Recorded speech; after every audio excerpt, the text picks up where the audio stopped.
Copyright disclaimer under Section 107 of the Copyright Act 1976. Allowance is made for fair use for purposes such as criticism, comment, news reporting, scholarship, and research. Fair use is a use permitted by copyright statute that might otherwise be infringing. Nonprofit, educational, or personal use tips the balance in favor of fair use. के वरिष्ठतम कानून विदों में से एक फली नरिमन के बारे में सभी भारतीयों को जानना चाहिए। उनका जन्म 10 जनवरी 1929 को बर्मा यानी आज के म्यांमार में हुआ था। एक पारसी परिवार जो कुछ पीढ़ियों से रंगून में बसा था।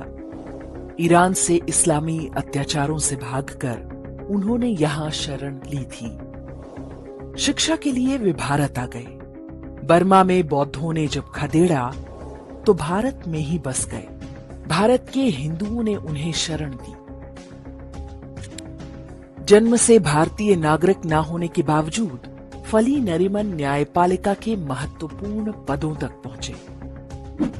उन्हें पद्म विभूषण और पद्म भूषण जैसे सम्मान दिए गए। 1999 में अटल बिहारी वाजपेयी सरकार ने फली नरिमन को राज्यसभा के लिए मनोनीत कराया था। लेकिन फली नरिमन उस वर्ग का प्रतिनिधित्व करते हैं जिन्हें देश ने सब कुछ दिया। इसके बाद भी वे सदैव भारत की संस्कृति और धर्म के प्रति पूर्वाग्रह प्रदर्शित करते रहे। वे सेक्युलरिज्म के बहुत बड़े समर्थक थे। उनके लिए सेक्युलरिज्म का अर्थ हिंदुओं का विरोध करना और इस्लाम और ईसाई मजहबों का साथ देना था। वर्ष 2017 में जब योगी आदित्यनाथ उत्तर प्रदेश के मुख्यमंत्री चुने गए तो ये कहते हुए विरोध किया कि ये हिंदू राष्ट्र का आरंभ है।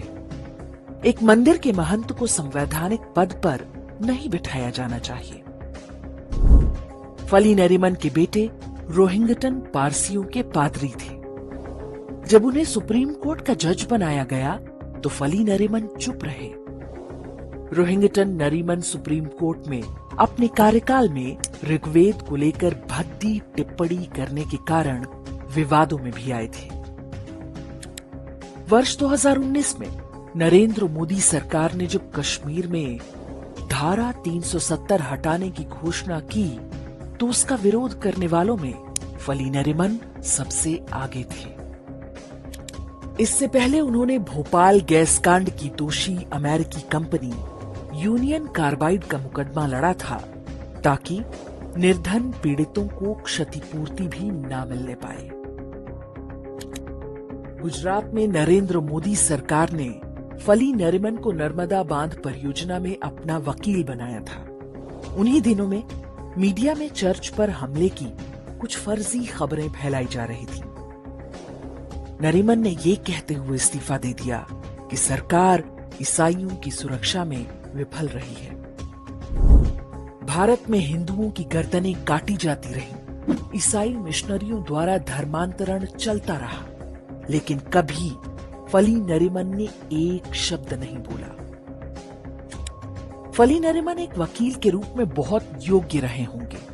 उन्होंने देश के लिए बहुत महत्वपूर्ण कार्य भी किए होंगे। लेकिन भारत की जिस संस्कृति ने उनके समुदाय को शरण दी और उन्हें गले लगाया, उसके प्रति उनकी कृतज्ञता स्पष्ट रूप से देखी जा सकती है। चौतरफा शत्रुओं से घिरी एक सभ्यता के रूप में हिंदुओं को इन विसंगतियों का पता होना चाहिए।